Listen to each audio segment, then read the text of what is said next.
할머니, 떨어지지 마세요. 500원 드릴게요. 눈보라치는 한강대교. 딸의 죽음을 뒤늦게 알게 된 태성전자 최여정 회장이 몸을 던지려는 순간이었습니다. 꼬질꼬질한 패딩의 8살 쌍둥이가 할머니를 필사적으로 붙잡았습니다. 형 금찬이 내민 건 500원짜리 동전 하나. 감옥에 간 아빠를 구해달라는 부탁이었습니다. 며칠 뒤 아이들 집 장롱에서 발견한 낡은 상자 속엔 10년 전 자신이 끊어버린 진주 목걸이가 있었습니다. 도대체 이 아이들은 누구일까요? 그리고 여정 앞에 펼쳐질 충격적인 반전은 무엇일까요? 사연 시작 전 구독과 좋아요로 함께 해주세요. 기록적인 폭설이 서울을 덮친 밤이었습니다. 한강대교 한복판, 매서운 바람이 휘몰아치는 난간 위에 한 여인이 서 있었어요. 태성전자 회장 최여정. 60의 나이에도 꼿꼿한 자세를 잃지 않던 그녀가 오늘만큼은 등이 구부정하게 휘어져 있었습니다. 여정은 두 손으로 차가운 철제 난간을 움켜쥐고 아래를 내려다보았습니다. 검은 강물 위로 얼음 조각들이 천천히 떠내려가고 있었어요. 눈송이들이 사정없이 얼굴을 때렸지만 여정은 차갑다는 느낌조차 들지 않았습니다. 가슴속에서 타오르는 죄책감이 온몸의 감각을 집어삼켜버렸기 때문이었죠. 유나야. 내 딸 유나야. 여정의 입술이 파르르 떨렸습니다. 머릿속에는 오직 하나의 생각뿐이었어요. 딸에게 지은 죄, 그 무게가 너무 컸습니다. 용서받을 수 없는 죄였어요. 속죄하는 길은 오직 하나뿐이라고 여정은 스스로에게 되뇌었습니다. 천천히 몸을 숙여 신발을 벗으려는 순간이었습니다. 난간 구석, 차가운 콘크리트 바닥 위에 웅크리고 있는 작은 그림자 2개가 눈에 들어왔어요. 여정의 손이 멈췄습니다. 눈을 비비고 다시 보았지만 분명 사람이었습니다. 그것도 아주 작은 아이들이었어요. 꼬질꼬질한 패딩 점퍼를 입은 아이 둘이었습니다. 8살쯤 되어 보이는 쌍둥이 남자아이들이 눈을 맞으며 하늘을 향해 두 손을 모으고 있었어요.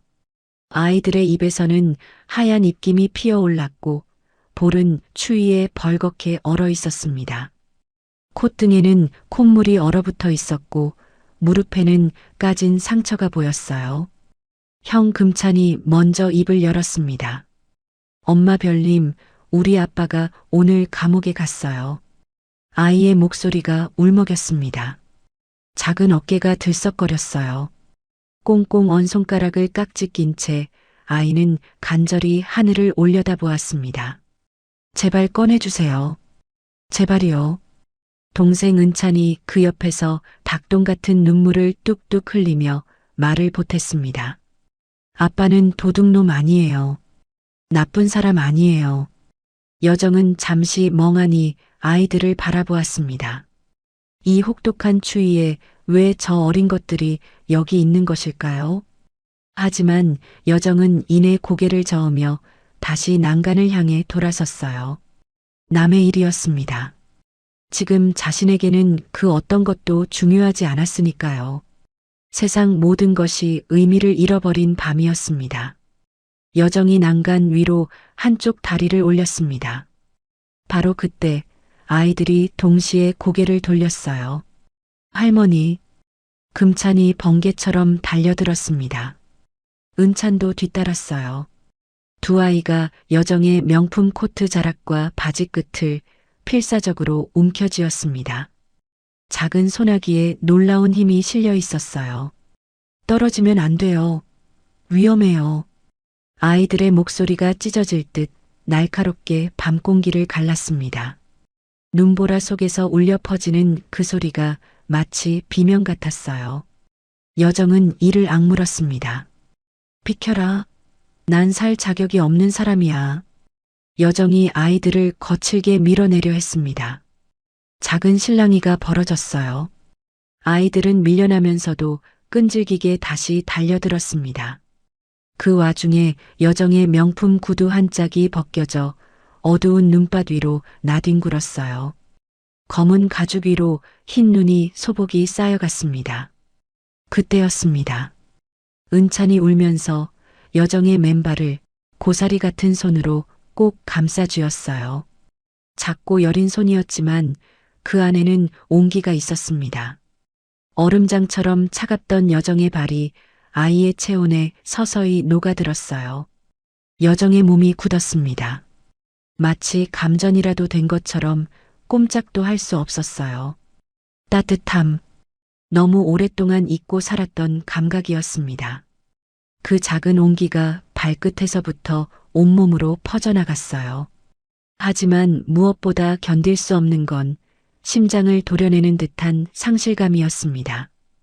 대체 무엇이 대한민국의 경제를 쥐락펴락하던 이 여인을 죽음의 벼랑 끝까지 몰고 온 것일까요? 불과 몇 시간 전이었습니다. 태성전자 본사 최상층 회장실. 장기간의 미국 출장을 마치고 돌아온 여정에게 비서실장이 조심스럽게 다가왔어요. 그의 손에는 서류 봉투 하나가 들려 있었습니다. 봉투를 쥔 손끝이 미세하게 떨리고 있었어요. 회장님, 따님 이윤아 씨 관련 서류입니다. 비서실장의 목소리가 미세하게 떨렸습니다. 평소와 다른 그의 태도에 여정은 미간을 찌푸렸어요. 의아한 표정으로 봉투를 받아들었습니다. 봉투를 열고 서류를 꺼내고 첫 장을 펼치는 데까지 채 10초도 걸리지 않았어요. 사망진단서. 여정의 눈동자가 종이 위에 글씨를 더듬었습니다. 이름 이윤아. 사망 원인을 지나 사망 일자에 눈이 닿는 순간 여정의 숨이 턱 막혔어요. 정확히 1년 전이었습니다. 딸이 세상을 떠난 지 벌써 1년이나 지나 있었던 것이었죠. 서류를 쥔 손이 부들부들 떨렸습니다. 여정은 꿈에도 몰랐어요. 이복 동생 최영태 부회장이 그동안 딸의 모든 연락을 중간에서 가로채고 폐기해 왔다는 사실을요. 여정의 입술이 파르르 떨렸습니다. 핏줄이 불끈 솟아오른 손으로 책상 모서리를 짚었어요. 여정은 비서실장을 뿌리치고 엘리베이터로 달려갔습니다. 로비에서 기다리던 기사를 제지하고 차 키를 낚아챘어요. 운전석에 올라타 시동을 걸자마자 미친 듯이 엑셀을 밟았습니다. 신호등 따위는 눈에 들어오지 않았어요. 차 안에서 여정은 딸의 유품 중 하나인 녹음기를 꺼내 들었습니다. 떨리는 손으로 재생 버튼을 눌렀어요. 잠시 지직거리는 소리가 나더니 딸의 목소리가 흘러나왔습니다. 엄마, 오늘 병원 창문 밖에 눈이 와. 어릴 때 엄마랑 같이 보던 눈이 자꾸 생각나네. 힘없이 끊어지는 딸의 목소리였어요. 기침 소리가 섞여 있었습니다. 얼마나 아팠을까요? 얼마나 외로웠을까요? 그 소리가 창밖으로 휘몰아치는 눈보라와 겹쳐지는 순간 여정의 눈앞에 10년 전의 기억이 떠올랐습니다. 다시는 내 눈에 띄지 마. 빗속에서 딸에게 독서를 퍼붓던 자신의 모습이었어요. 딸을 집에서 내쫓던 그날 여정은 뒤돌아보지 않았습니다. 빗속에서 엄마를 부르던 딸의 목소리를 여정은 외면했어요. 후회가 가슴을 짓눌렀습니다. 눈물이 쏟아져 앞이 보이지 않았어요. 여정은 간신히 집 근처에 차를 세웠습니다. 그리고 그 길로 무작정 걷기 시작했어요. 눈을 맞으며 한 발 한 발 내딛었습니다. 얼마나 걸었는지 모릅니다. 정신을 차려보니 한강대교 한복판이었어요. 다시 현재. 금찬이 여정의 옷자락을 꽉 잡은 채 애원했습니다. 아이의 눈에 눈물이 그렁그렁 맺혀 있었어요. 할머니, 제발 우리 좀 살려주세요. 우리 아빠 진짜 억울해요. 은찬이 이어 말했습니다. 코를 훌쩍이며 여정의 손을 꼭 잡았어요. 할머니, 우리 이제 아빠 말고는 아무도 없어요. 저희 고아원 가야 한대요. 아이들의 목소리는 예의 발랐지만 그 안에 담긴 절박함은 여정의 가슴을 후벼 팠습니다. 완고하게 굳어있던 여정의 마음이 거세게 흔들렸어요. 고아원이라는 말이 귓가에 맴돌았습니다. 필사적으로 매달리는 아이들과 몸싸움을 하는 사이 여정의 주머니에 걸쳐 있던 핸드폰이 미끄러져 깊은 눈 속으로 파묻혔습니다. 하지만 여정은 그것조차 알아차리지 못했어요. 오직 아이들의 손만 느껴졌습니다. 얼음장처럼 차가워진 작은 손들이요. 이 추위 속에서 얼마나 오래 여기 있었던 걸까요? 여정의 가슴 속에서 묘한 감정이 솟구쳤습니다. 연민이었어요. 그리고 동시에 무언가가 와르르 무너지는 느낌이었습니다. 오랫동안 꽁꽁 얼어붙어 있던 것이 녹아내리기 시작했어요. 눈물인지 눈 녹은 물인지 모를 것이 볼을 타고 흘러내렸습니다. 여정이 결국 털썩 주저앉았습니다. 여정은 떨고 있는 아이들과 눈을 맞추며 낮게 은조렸습니다. 그래, 알았다. 내가 도와주마. 아이들의 눈이 반짝였습니다. 절망으로 가득했던 눈에 한 줄기 빛이 스며들었어요. 금찬이 여정의 손을 덥석 잡았습니다. 은찬도 따라서 다른 손을 잡았어요. 우리 집으로 가요, 할머니. 아이들이 여정을 이끌었습니다. 그녀는 홀린 듯 아이들을 따라 샛길로 접어들었어요. 눈보라 속으로 세 사람의 그림자가 천천히 사라져갔습니다. 덩그러니 남겨진 명품 구두 한 짝 위로 무심한 눈이 빠르게 쌓여갔습니다. 마치 세상에서 최여정이라는 이름을 지워버리려는 것처럼요. 그날 밤 여정은 자신도 모르게 운명의 첫걸음을 내딛고 말았습니다. 다음 날 아침 태성전자 본사는 발칵 뒤집혔습니다. 회장이 출근하지 않았기 때문이었어요. 비서실에서 수십 통의 전화를 걸었지만 여정의 핸드폰은 꺼져 있었습니다. 집에도 없었어요. 운전기사는 어젯밤 회장이 직접 차를 몰고 나갔다고 증언했습니다. 경찰이 한강대교 부근에서 여정의 핸드폰과 구두 한 짝을 발견했습니다. 현장을 살핀 형사는 고개를 저으며 한숨을 내쉬었어요. 투신으로 보입니다. 수색 작업 들어가겠습니다. 잠수부들이 차가운 강물 속으로 들어갔고 헬기가 하늘을 맴돌았습니다. 하지만 끝내 시신은 발견되지 않았습니다. 태성전자 본사 최상층. 형태는 집무실 창가에 서서 멀리 한강 쪽을 내려다보고 있었습니다. 얼굴에는 슬픈 표정이 깔려 있었어요. 하지만 그 표정은 오래가지 않았습니다. 비릿한 회심의 미소가 피어올랐죠. 누님, 아무 걱정 말고 편히 가세요.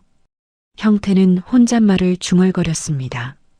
창문에 비친 자신의 얼굴을 바라보며 만족스러운 한숨을 내쉬었어요. 언론은 순식간에 속보를 쏟아냈습니다. 태성전자 최여정 회장, 딸 잃은 슬픔에 한강 투신 추정. 방송마다 앵커들이 심각한 표정으로 소식을 전했어요. 증권가는 난리가 났습니다.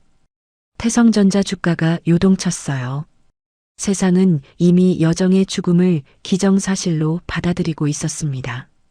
같은 시각 한강대교 및 달동네의 낡은 옥탑방이었습니다. 여정은 딱딱한 바닥에서 눈을 떴어요. 등이 욱신거렸습니다. 코를 찌르는 곰팡이 냄새에 절로 인상이 찌푸려졌어요. 몸을 일으키려 했지만 온몸이 두들겨 맞은 것처럼 쑤시고 아팠습니다. 눈앞에 펼쳐진 광경은 낯설었습니다. 누렇게 변색된 벽지, 군데군데 곰팡이가 핀 천장, 삐걱거리는 낡은 가구들. 창문 틈새로 차가운 바람이 새어 들어왔어요. 여정은 멍하니 주위를 둘러보았습니다. 이것이 꿈인지 현실인지 분간이 가지 않았습니다. 할머니, 일어나셨어요? 작은 목소리가 들렸습니다. 금찬과 은찬이 꼬질꼬질한 개다리 소반에 물 한 그릇을 떠다 놓고 걱정스럽게 여정을 바라보고 있었어요. 밤새 간호하느라 아이들의 눈이 퀭하게 들어가 있었습니다. 입술은 바짝 말라 있었어요. 여정이 완전히 정신을 차리자 아이들의 얼굴에 안도의 빛이 퍼졌습니다.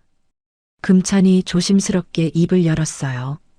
할머니, 우리 집에서 밥 줄 테니까요. 가짜 할머니 해주세요.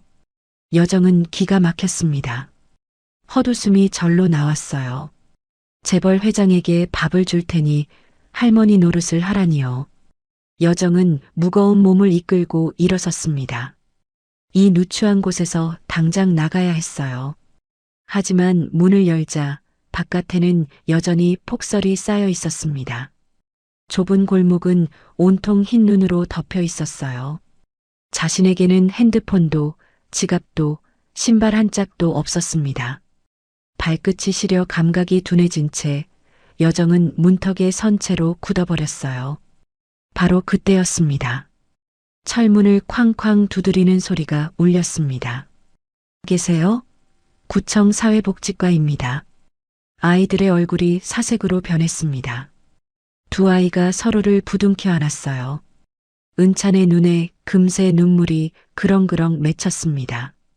할머니, 잡혀가면 우리 보육원 가야 해요. 금찬이 여정의 바짓가랑이를 잡았습니다.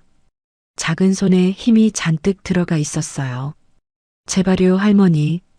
제발이요. 문고리가 덜컥거렸습니다. 밖에서 누군가 문을 열려고 하고 있었어요. 여정은 아이들의 얼굴을 내려다보았습니다. 공포에 질린 눈망울. 그 눈빛을 보는 순간 여정의 가슴이 뜨끔했어요. 10년 전 빗속에서 자신에게 매달리던 딸의 눈빛과 똑같았습니다. 그때 금찬이 주머니를 뒤적거렸습니다. 꼬깃꼬깃 접힌 종이 사이에서 500원짜리 동전 하나를 꺼냈어요. 아이는 그것을 여정의 손바닥 위에 꾹 눌러 쥐어주었습니다. 이거 500원이요. 할머니 드릴게요. 제발이요. 여정은 손바닥 위에 동전을 내려다보았습니다. 낡고 더러운 동전이었어요. 하지만 이 아이에게는 이것이 전 재산이었습니다. 인생을 건 거래였어요. 여정의 눈시울이 뜨거워졌습니다. 문고리가 다시 덜컥거렸어요. 여정은 이를 악물었습니다. 그리고 문을 벌컥 열어젖혔어요. 문 앞에 젊은 남자가 서 있었습니다. 사회복지사였어요. 그는 낯선 노파의 등장에 당황한 표정을 지었습니다. 누구시죠? 저는 사회복지과에서 나왔는데요. 보호자분이 구속되셔서요. 원칙상 아이들 확인이 필요합니다. 여정의 눈빛이 순간적으로 변했습니다. 재벌 회장의 위험 있는 눈이었어요. 비록 입고 있는 옷은 남루한 몸빼 바지였지만 그 안에서 뿜어져 나오는 기세는 맹수와 같았습니다. 내가 이 아이들 친할미다. 여정이 호통쳤습니다. 목소리가 좁은 골목에 쩌렁쩌렁 울렸어요. 시골에서 아들놈 소식 듣고 새벽차 타고 올라왔다. 왜? 사회복지사가 움찔했습니다. 하지만 이내 의심스러운 눈초리로 여정을 훑어보았어요. 할머니라고 증명할 서류 있으세요? 주민등록 등본이나 신분증이라도요. 여정은 오히려 더 크게 역정을 냈습니다. 한 발짝 앞으로 나서며 사회복지사를 노려보았어요. 이 양반이 자식놈이 감옥 가고 며느리는 죽었다는데 경황이 없어서 맨발로 뛰어온 늙은이한테 서류 타령이냐? 사회복지사가 한 발짝 뒤로 물러섰습니다. 여정은 혀를 차며 말을 이었어요. 공무원 양반, 사람이 먼저지 종이 쪼가리가 먼저야? 사회복지사의 얼굴이 붉어졌습니다. 여정은 거기서 멈추지 않았어요. 일주일 안으로 상황 수습되는 대로 서류 떼올 테니 걱정 말고 일이나 보라고. 서슬퍼런 기세와 막힘없는 논리에 완전히 눌린 사회복지사는 고개를 끄덕일 수밖에 없었습니다. 아, 네. 상황 정리되면 다시 오겠습니다. 그는 허둥지둥 계단을 내려갔어요. 발걸음 소리가 멀어지자마자 아이들이 환호성을 질렀습니다. 와, 우리 할머니 최고다. 금찬과 은찬이 펄쩍펄쩍 뛰었어요. 여정은 그 모습을 바라보다가 긴장이 풀리며 그 자리에 털썩 주저앉았습니다. 다리에 힘이 쭉 빠졌어요. 바로 그때 배에서 꼬르륵 하는 소리가 크게 울렸습니다. 여정의 얼굴이 화끈거렸습니다. 아이들이 서로 눈빛을 주고받더니 구석에서 무언가를 가져왔어요. 컵라면이었습니다. 여정이 깨어나길 기다리느라 면이 퉁퉁 불어터진 상태였어요. 할머니, 이거 드세요. 아끼던 거예요. 여정은 라면을 내려다보았습니다. 평생 수석 셰프의 요리만 먹어왔어요.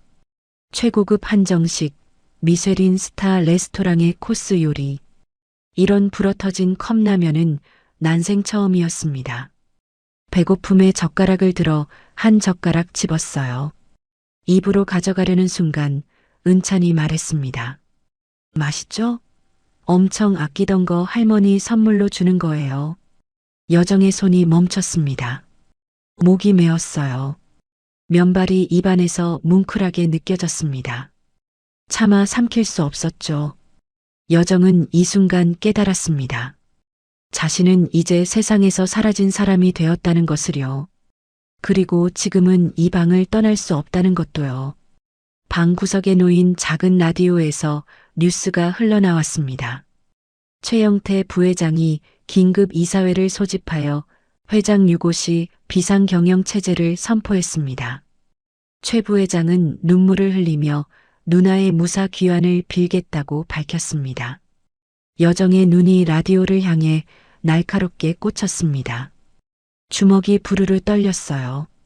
자신의 생사가 확인되기도 전에 샴페인부터 터뜨리는 동생의 만행에 치가 떨렸습니다. 지금 내가 살아서 돌아가면 저놈은 증거를 인멸하고 나를 정신이 온전치 못한 노인으로 몰아갈 것이다. 여정의 눈빛이 차갑게 가라앉았습니다. 차라리 잘 됐다. 어둠 속에 숨어야만 비로소 보이는 것들이 있는 법이지. 내가 죽은 사람이 되어 낱낱이 파헤쳐주마. 여정은 아이들을 돌아보았습니다. 두 아이가 걱정스러운 눈으로 여정을 바라보고 있었어요. 그녀의 입에서 비장한 목소리가 흘러나왔습니다. 당분간 너희 할미 노릇해주마. 밥값은 톡톡히 할 테니 걱정 마라. 아이들의 얼굴에 환한 미소가 번졌습니다. 금찬과 은찬이 여정의 양옆에 찰싹 달라붙었어요. 작은 체온이 여정의 팔뚝을 따뜻하게 데웠습니다. 창밖에는 여전히 눈보라가 휘몰아치고 있었습니다. 하지만 여정은 이 낯선 아이들의 온기에 기대어 비좁은 옥탑방에서의 첫날을 시작했어요.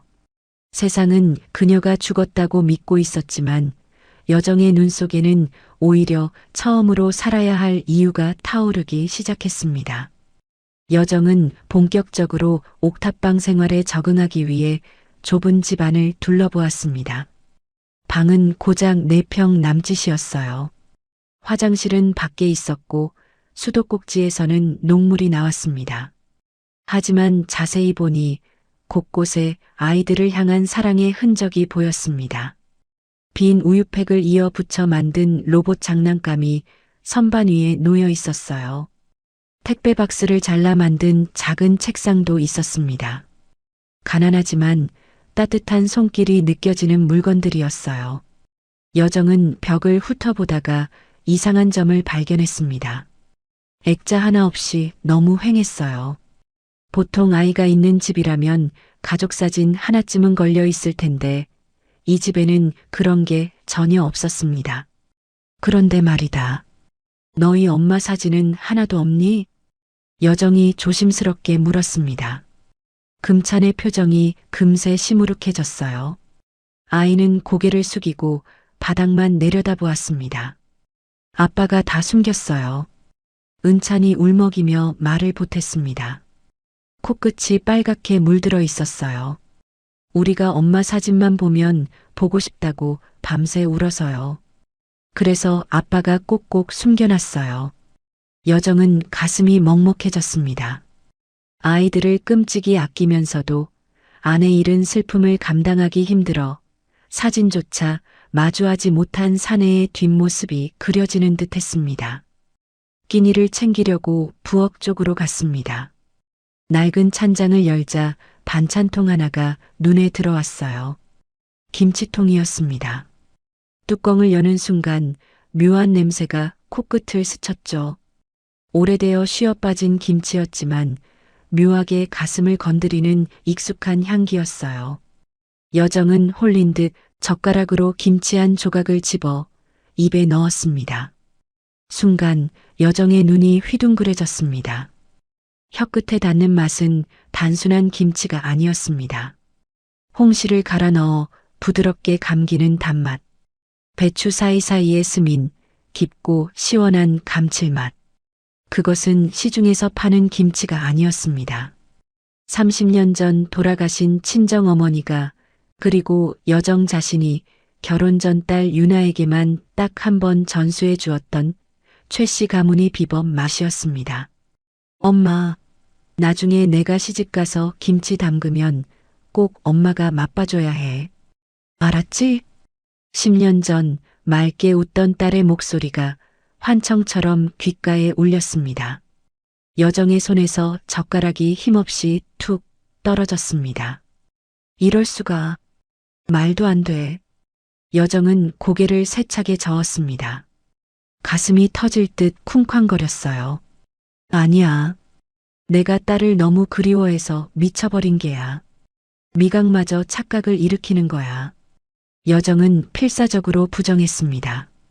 우연히 손맛이 비슷한 여자가 이 아이들의 엄마였을 거라고, 세상에 비슷한 맛은 얼마든지 있을 수 있다고 스스로를 타일렀습니다. 만약 이 김치가 진짜라면 자신이 감당해야 할 진실이 너무나 무거울 것 같아 두려웠기 때문입니다. 여정은 떨리는 손으로 황급히 김치통 뚜껑을 덮었습니다. 하지만 입안 가득 남아있는 그 애달픈 맛은 사라지지 않고 여정의 목을 조여왔습니다. 눈물을 훔치고 돌아서자 아이들이 주섬주섬 옷을 입고 있었어요. 나갈 채비를 하는 것 같았습니다. 할머니, 우리 돈 벌러 가야 해요. 금찬이 낡은 패딩 지퍼를 올리며 말했습니다. 아빠 도와줄 사람 구해야 되거든요. 여정은 기가 막혔습니다. 8살짜리들이 가장 노릇을 하다니요. 하지만 혼자 보낼 수는 없어 여정도 겉옷을 걸치고 따라 나섰습니다. 아이들은 자기 몸짓만 한 낡은 리어카를 익숙하게 끌었습니다. 여정은 뒤에서 밀었어요. 평생 기사가 운전하는 최고급 세단 뒷좌석에서만 세상을 보던 여정이었습니다. 리어카 뒤에서 보는 골목 풍경은 처참했습니다. 쓰레기 냄새가 코를 찔렀고 가파른 언덕은 숨이 턱까지 찼습니다. 동네 사람들이 혀를 찼습니다. 어휴, 저 꼬맹이들. 엄마 죽고 아빠 잡혀가고 세상도 참 무심하시지. 하지만 아이들은 아랑곳하지 않고 빈병과 박스를 주워 담았습니다. 두 손이 새까맣게 물들었지만 눈빛만은 별처럼 빛났습니다. 언덕길을 오르던 중 여정이 눈길에 미끄러져 엉덩방아를 찧었습니다. 할머니, 아이들이 사색이 되어 달려왔습니다. 조망만 한 손으로 여정의 옷에 묻은 흙을 털어주며 울상을 지었어요. 괜찮아요? 많이 아파요? 자신을 걱정하는 아이들의 맑은 눈을 보며 여정은 부끄러움에 고개를 들 수 없었습니다. 대한민국 최고의 기업 회장이 지금 고사리 손의 의지에 일어나고 있었습니다. 이 핏덩이들이 무슨 죄라고. 가슴 한구석이 욱신거렸습니다. 고물상에 도착해 반나절 모은 폐지를 넘기고 받은 돈은 고작 3,000원. 구겨진 1,000원짜리 3장을 받아든 아이들은 세상을 다 가진 듯 기뻐했습니다. 와, 이거면 변호사 만날 수 있어. 조금만 더 모으면 돼. 여정은 아이들이 소중하게 쥔 3,000원을 멍하니 바라보았습니다. 자신이 호텔에서 발레 파킹 팁으로도 주지 않던 푼돈. 하지만 이 아이들에게 이 돈은 껌값이 아니었습니다. 억울하게 잡혀간 아빠를 구해낼 유일한 희망이자 아이들의 피땀 어린 생명줄이었습니다. 나는 평생 수조원을 주무르면서도 단 한 번도 돈을 이렇게 귀하게 여겨본 적이 없었구나. 여정은 목구멍까지 차오른 그 돈으론 택도 없다는 말을 삼켰습니다. 대신 아이들의 차가운 손을 꼭 잡아주었죠. 집으로 돌아오는 길, 동네 전광판 뉴스에 태성전자 기술 유출 시도한 협력업체 대표 구속 기사가 떴습니다. 화면에 모자이크 처리된 백호준의 모습과 산업 스파이라는 자막이 깔렸습니다. 거짓말이야. 우리 아빠 나쁜 사람 아니야. 아이들이 길바닥에서 발을 동동 구르며 울음을 터뜨렸습니다. 지나가는 사람들의 차가운 시선이 비수처럼 날아와 꽂혔습니다. 여정은 아이들을 품에 끌어안으며 이 사건의 중심에 자신의 회사 태성전자가 있음을 뼈저리게 느꼈습니다. 걱정 마라. 아빠가 억울한 게 있으면 이 할미가 반드시 밝혀주마. 밤이 깊었습니다. 아이들은 지쳐 잠들었지만 여정은 잠들지 못했습니다. 여정의 시선이 방 구석에 놓인 낡은 장롱으로 향했습니다. 아이들이 말한 아빠가 엄마의 흔적을 숨겨두었다는 그곳. 여정은 홀린 듯 장롱 앞으로 다가갔습니다. 떨리는 손을 뻗어 문고리를 잡았습니다. 하지만 차마 열 수가 없었습니다. 이 문을 여는 순간 자신이 감당할 수 없는 진실이 튀어나올 것만 같은 서늘한 예감이 등골을 스치고 지나갔기 때문입니다. 같은 시각 태성전자 부회장실이었습니다. 형태가 가죽 의자에 깊이 앉아 비서의 보고를 받고 있었어요. 백호준이 구치소에서 입도 뻥긋 안 하고 있습니다. 형태의 입가에 차가운 미소가 번졌습니다. 손가락으로 책상을 톡톡 두드리며 지시했어요. 접견 관리 철저히 해. 괜히 쓸데없는 말 나오지 않게. 비서가 고개를 숙이고 물러났습니다. 형태는 창밖의 야경을 바라보며 와인잔을 들어 올렸어요. 그의 그림자가 길게 늘어져 바닥에 드리워졌습니다. 옥탑방 장롱 속에 잠든 진실과 그것을 영원히 묻으려는 자. 두 세계가 아직은 서로의 존재를 모른 채 같은 밤하늘 아래 숨을 고르고 있었습니다. 다음 날 아침이었습니다. 아이들은 공병을 주우러 간다며 일찍 집을 나섰어요. 여정은 문 앞에서 손을 흔들며 아이들을 배웅했습니다. 작은 뒷모습이 골목 끝으로 사라질 때까지 지켜본 뒤 여정은 홀로 옥탑방에 남았어요.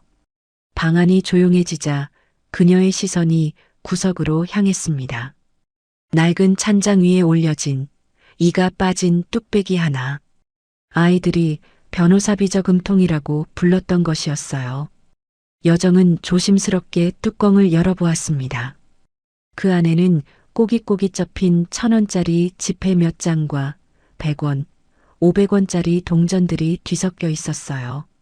손가락으로 세어보니 전부 합쳐 8,000원 남짓이었습니다. 여정은 500원짜리 동전 하나를 집어들었어요. 이 돈을 쓰는 순간 이 아이들의 희망을 훔치는 꼴이 될 것 같았습니다. 뚝배기 밑바닥에 무언가가 깔려 있었습니다. 종이 조각이었어요. 꺼내 펼쳐보니 삐뚤빼뚤한 아이의 글씨가 적혀 있었습니다. 할머니, 이거 아빠 꺼내줄 변호사님 드릴 돈이에요. 절대 쓰면 안 돼요. 여정의 손이 떨렸습니다. 동전을 다시 저금통에 넣었지만 뚝배기 가장자리를 붙잡은 손을 쉽게 떼지 못했어요. 뚜껑을 덮는 데만 한참의 시간이 걸렸습니다. 8,000원. 아이들에게는 아빠를 구할 전 재산이었죠. 여정은 무언가 결심한 듯 자리에서 일어났습니다. 낡은 모자를 깊숙이 눌러쓰고 밖으로 나섰어요.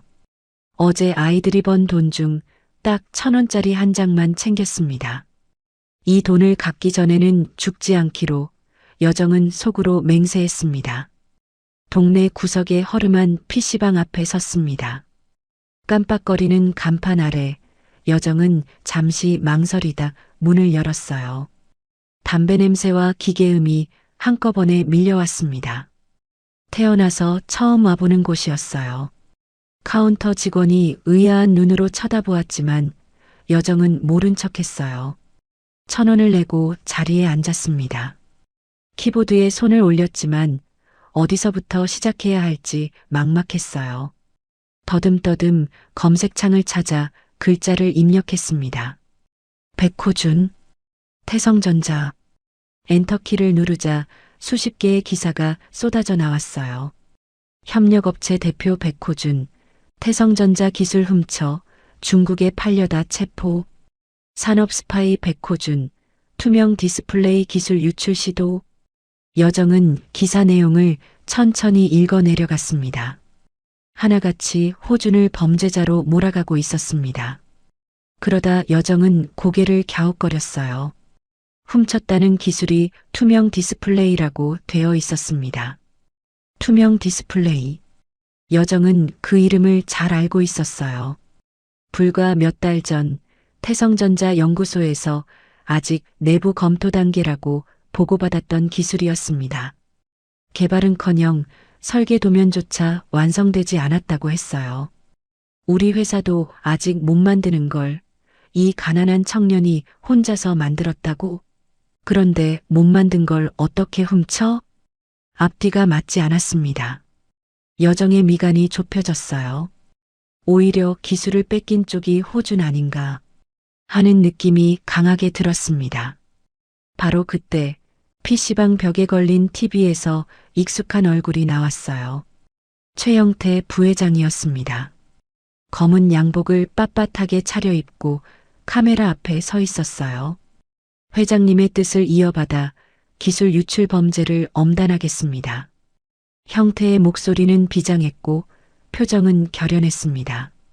마치 정의를 대변하는 사람처럼 보였어요. 여정의 주먹이 저도 모르게 꽉 쥐어졌습니다. 치가 떨렸어요.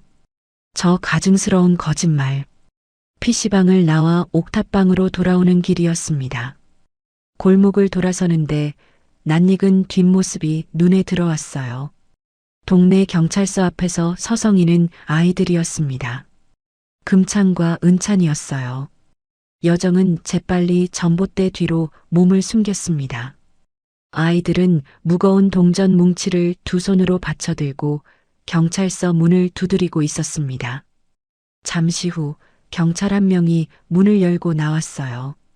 배가 나온 중년의 남자였습니다. 아이들의 말을 듣더니 난처한 표정을 지었어요. 고개를 극적이며 한숨을 내쉬었습니다. 아, 글쎄, 얘들아. 아빠를 구하려면 변호사를 사야 한다니까? 근데 그 돈으로는 택도 없어. 금찬의 얼굴이 굳었습니다. 뒷걸음질을 쳤어요.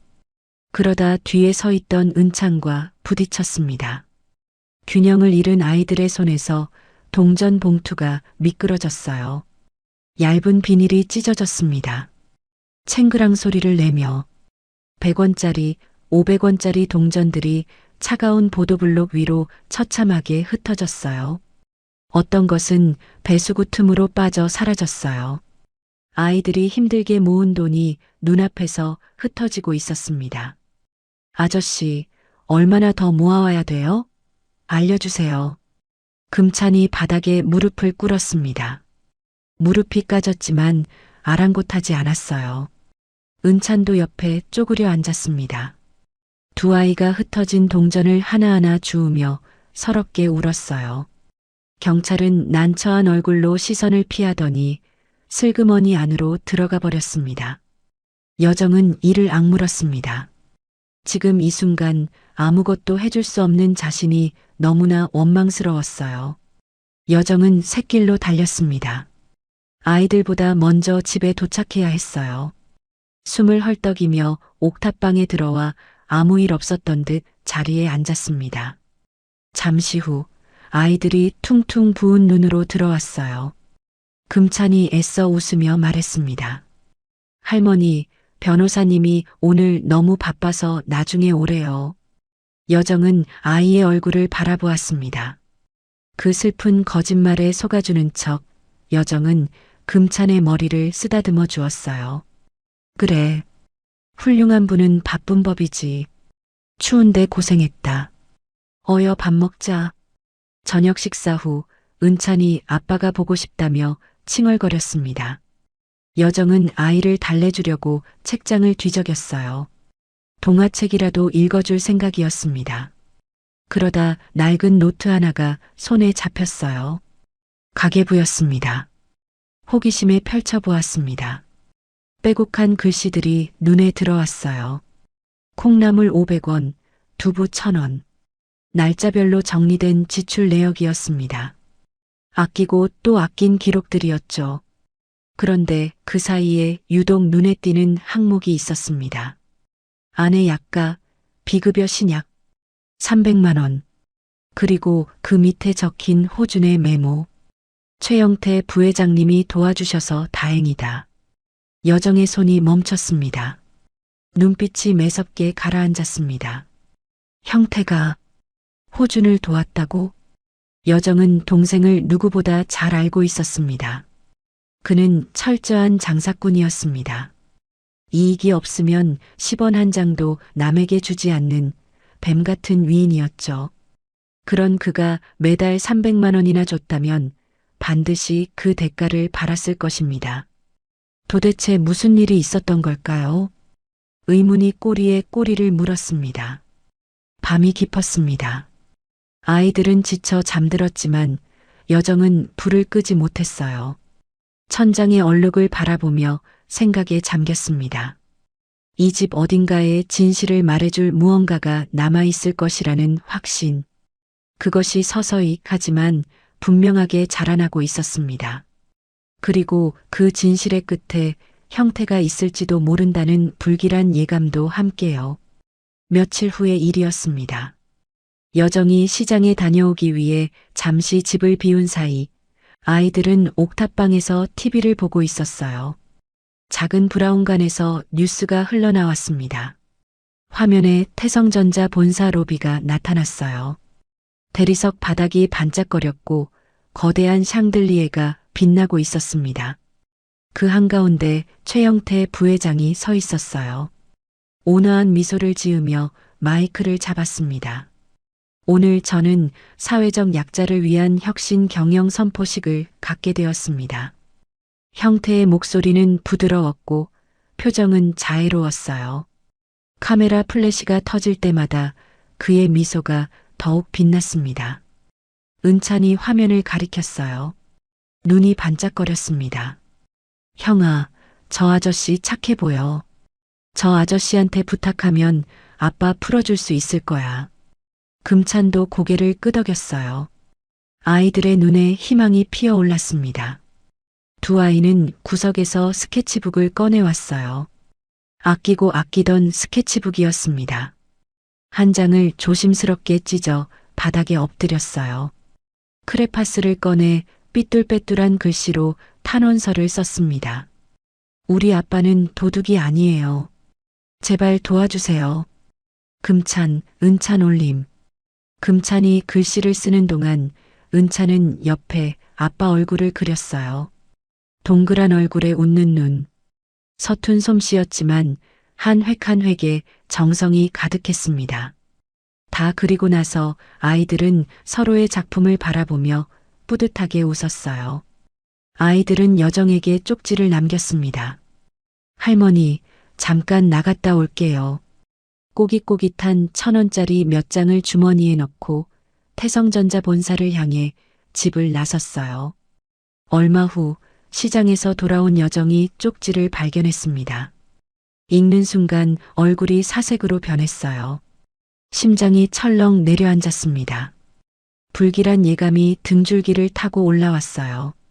지체할 틈이 없었습니다. 장바구니를 내팽개치고 여정은 곧장 골목으로 뛰어나갔어요. 손을 번쩍 들어 택시를 잡았습니다. 태성전자 본사로요. 빨리요. 운전기사가 고개를 끄덕이며 엑셀을 밟았어요. 택시가 도로를 질주하는 동안 여정의 심장은 터질 듯 뛰었습니다. 창밖 풍경이 빠르게 스쳐 지나갔지만 눈에 들어오지 않았어요.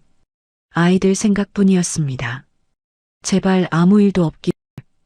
태성전자 본사 앞은 선포식 행사로 북적거렸습니다. 기자들이 카메라를 들고 몰려 있었고 화려한 정장을 입은 직원들이 분주하게 움직였어요. 사회적 약자와 함께하는 태성전자라는 문구가 아이러니하게 빛나고 있었어요. 그 틈 사이로 낡은 패딩을 입은 꼬질꼬질한 아이들이 로비 회전문으로 들어가려 했어요. 덩치 큰 보안 요원들이 앞을 가로막았습니다. 부회장 아저씨 만나게 해주세요. 드릴 말씀 있어요. 금찬이 간절하게 외쳤습니다. 은찬도 옆에서 손을 모으고 빌었어요. 하지만 보안 요원들은 아이들을 거린 취급하며 밀어냈습니다. 이 녀석들아, 여기 놀이터 아니야. 그때 보안 팀장이 나타났어요. 박 팀장. 여정은 그를 똑똑히 기억했습니다. 회장 시절 가장 성실하고 예의 바른 직원이라며 자신이 직접 표창장까지 주었던 사람이었습니다. 하지만 여정이 목격한 박 팀장의 진짜 얼굴은 충격적이었습니다. 그는 기자들의 시선을 의식한 듯 입가에는 친절한 미소를 띠고 있었지만 아이들을 잡은 손에는 억센 힘을 주어 구석으로 질질 끌고 가고 있었어요. 그리고는 낮은 목소리로 뱀처럼 속삭였습니다. 여기는 니들 같은 꼬맹이들이 오는 곳이 아니야. 당장 안 나가?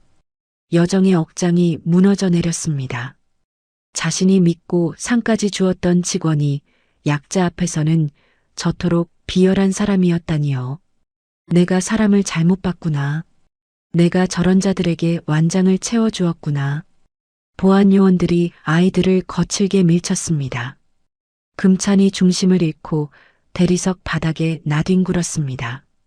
은찬도 따라 넘어졌어요. 아이들이 손에 꼭 쥐고 있던 스케치북 탄원서가 바닥 위로 떨어졌습니다. 박 팀장이 그것을 내려다보았습니다. 아이들이 정성껏 쓴 글씨, 정성껏 그린 아빠 얼굴. 그는 코웃음을 쳤어요. 그러고는 번쩍이는 구두 끝으로 스케치북을 툭 찼습니다. 어디서 쓰레기를 들고 와서 난리야. 하얀 종이 위로 새카만 구두 자국이 선명하게 찍혔습니다. 은찬이 비명처럼 울음을 터뜨렸습니다. 그 순간 엘리베이터에서 형태가 내려오는 모습이 보였어요.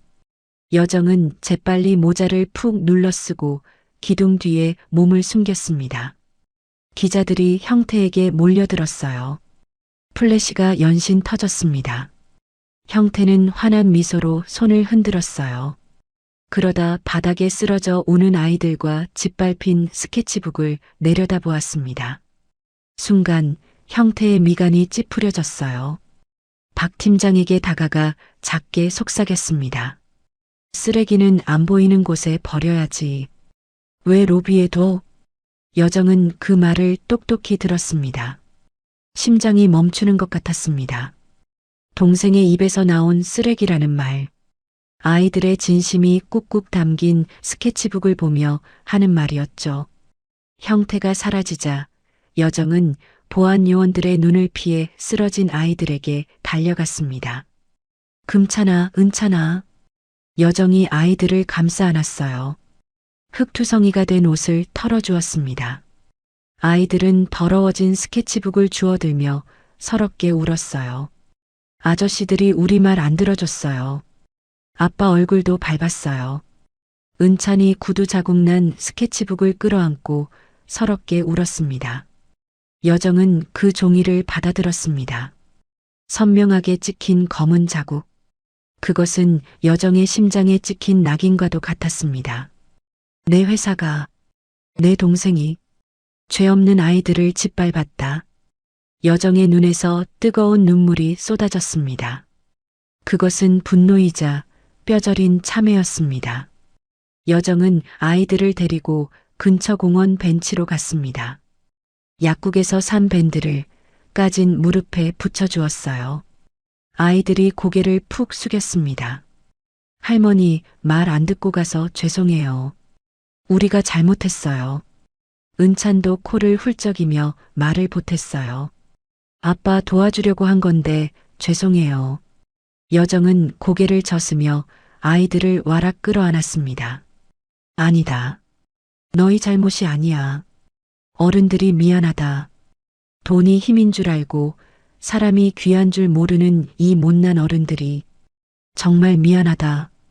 여정의 시선이 멀리 보이는 태성전자 본사 건물로 향했습니다. 해가 지면서 유리창에 붉은 빛이 반사되고 있었어요. 평생을 바쳐 쌓아 올린 저 상아탑. 이제는 부수어야 할 적의 성이 되었습니다. 집으로 돌아오는 버스 안. 지쳐서 잠든 아이들의 머리를 어깨에 기대게 한 채 여정은 주머니에서 구겨진 스케치북을 꺼내 펼쳤습니다. 버스가 어둠 속을 달렸습니다. 여정의 눈동자는 더 이상 자애로운 할머니의 것이 아니었습니다. 모든 것을 감내하더라도 반드시 지켜내겠다는 결의의 눈빛이었습니다. 아이들을 씻기고 재운 밤이었습니다. 하지만 여정은 잠들지 못했어요. 천장의 얼룩을 바라보며 누워 있었습니다. 아이들도 마찬가지였어요. 자꾸 뒤척이는 소리가 들렸습니다. 이불이 바스락거렸어요. 방 안 공기가 무겁게 가라앉아 있었습니다. 창밖에서 바람 소리만 쓸쓸하게 울었어요. 오늘 낮에 있었던 일이 모두의 마음에 깊은 상처를 남긴 것이었죠. 한참을 뒤척이던 은찬이 결심한 듯 입을 열었습니다. 작은 목소리였지만 어둠 속에서 또렷하게 들렸어요. 형아, 이제 엄마한테 부탁하는 수밖에 없어. 금찬이 벌떡 일어나 앉았어요. 고개를 저으며 동생을 말렸습니다. 안 돼. 아빠가 그 상자는 절대 열지 말라고 했잖아. 하지만 은찬은 이불을 걷어차며 일어났어요. 낡은 장롱 앞으로 다가갔습니다. 금찬도 결국 동생을 따라 일어섰어요. 두 아이가 낑낑대며 장롱 문을 열었습니다. 가장 깊숙한 곳, 이불 더미 속에 무언가가 숨겨져 있었어요. 아이들이 힘을 합쳐 그것을 꺼냈습니다. 낡은 종이 상자 하나였어요. 테두리가 닳아 있었고 먼지가 뽀얗게 앉아 있었습니다. 테이프로 여러 번 덧붙인 흔적이 있었어요. 오랫동안 봉인되어 있었다는 증거였죠. 누군가 소중히 간직해온 상자라는 것을 한눈에 알 수 있었습니다. 여정은 숨을 죽이고 그 모습을 지켜보았습니다. 심장이 두근거렸어요. 마치 판도라의 상자가 열리는 듯한 긴장감이 온몸을 감쌌습니다. 무엇이 나올지 알 수 없었어요. 상자 뚜껑이 열렸어요. 아이들이 떨리는 손으로 안을 뒤적였습니다. 낡은 붉은색 복주머니 하나와 뒤집어 놓은 액자가 나왔어요. 여정이 홀린 듯 다가갔습니다. 무릎을 꿇고 앉아 복주머니를 집어들었어요. 떨리는 손으로 끈을 풀었습니다. 그 순간 줄이 끊어진 진주알들이 방바닥으로 우수수 쏟아졌어요. 동그란 진주알들이 나무 바닥 위로 대굴대굴 굴러갔습니다. 어떤 것은 벽 구석까지 굴러가 멈췄어요. 여정의 심장이 쿵 하고 내려앉았습니다. 손이 허공에서 멈췄어요. 숨이 턱 막혔습니다. 이 진주알, 알고 있었어요. 절대로 잊을 수 없었습니다. 10년 전 그날 밤, 집을 나가는 딸의 목에서 자신이 직접 쥐어뜯었던 그 목걸이였어요. 내 돈으로 산 건 다 내놓고 가. 난 너 같은 딸 둔 적 없어. 당장 나가. 그때 자신이 내뱉었던 독한 말들이 귓가에 되살아났습니다. 빗소리가 창문을 두드리던 밤이었어요. 목걸이 줄이 끊어지며 진주알이 현관 바닥에 흩어졌었죠. 딸이 무릎을 꿇고 진주알을 주우려 했지만 여정은 그 손을 밟으며 방으로 들어갔어요. 뒤도 돌아보지 않았습니다. 문을 쾅 닫았죠. 여정의 손이 사시나무 떨듯 떨렸어요. 유나는 그 굴욕적인 순간에도 바닥에 흩어진 진주알을 하나하나 주워 담았던 것이었습니다. 10년이 넘도록 간직하고 있었어요. 줄이 끊어진 채로 엄마가 준 마지막 선물이라고 믿으며 언젠가 다시 엮어서 목에 걸 나를 기다리며 할머니, 이것 봐요. 아이들이 뒤집혀 있던 액자를 여정에게 내밀었습니다. 은찬이 자랑스럽게 말했어요. 우리 엄마예요. 예쁘죠? 여정은 액자를 받아들었습니다. 사진 속 여자를 바라보았어요. 독한 약의 부작용으로 머리카락이 거의 빠져 있었습니다. 얼굴은 부기로 퉁퉁 부어 있었어요. 광대뼈가 도드라졌고 입술은 갈라져 있었습니다. 병마와 싸우느라 지칠 대로 지친 모습이었어요. 하지만 그 눈, 슬프지만 맑은 그 눈은 분명했습니다. 어렸을 때 방긋 웃으며 엄마를 올려다보던 그 눈. 자신의 딸 이유나였어요. 참았던 비명이 터져나왔습니다. 유나야. 아, 유나야. 여정은 사진을 가슴에 품고 통곡했어요. 어깨가 들썩거렸습니다. 목이 쉴 때까지 울었어요. 딸의 이름을 부르고 또 불렀습니다. 이렇게 아팠구나. 이렇게 힘들었구나. 엄마 없이 혼자서 미안하다는 말조차 하지 못했어요. 그저 울 수밖에 없었습니다. 아이들은 할머니가 왜 갑자기 우는지 몰라 당황했어요. 금찬이 조심스럽게 물었습니다. 할머니, 우리 엄마 이름 어떻게 알아요? 근데 할머니 왜 울어요? 어디 아파요? 여정은 아이들을 끌어안았습니다. 아무 대답도 하지 못했어요. 눈물만 아이들의 옷에 스며들었습니다. 작은 어깨를 붙잡은 손에 힘이 들어갔어요. 할머니가 너무 서럽게 울자 은찬이 위로해주고 싶은 마음에 벽 쪽으로 다가갔습니다. 할머니 울지 마요. 엄마 보여줄게요. 엄마 보면 기분 좋아질 거예요. 은찬이 곰팡이 핀 벽지 옆에 붙어 있는 볼품없는 얇은 비닐 필름 쪽으로 손을 뻗었어요. 그 옆에 조잡한 스위치가 달려 있었습니다. 은찬이 스위치를 눌렀어요. 징! 기계음이 울리더니 투명했던 필름에 빛이 들어왔습니다. 순간 여정은 눈을 의심했어요. 어둡고 칙칙했던 옥탑방 벽면 가득 눈부시게 아름다운 밤하늘이 펼쳐졌습니다. 반짝이는 별들이 쏟아져 내렸어요. 은하수가 흘렀습니다. 초록빛 오로라가 하늘을 가로질러 춤을 추었어요. 보라색, 분홍색 빛이 물결처럼 일렁였습니다. 마치 천장이 뚫려 우주가 보이는 듯한 장관이었어요. 좁고 누추한 옥탑방이 순식간에 별빛 궁전으로 바뀌었습니다. 울던 여정은 입을 다물지 못했습니다. 멍하니 벽을 바라보았어요. 손이 저도 모르게 벽으로 뻗어갔습니다.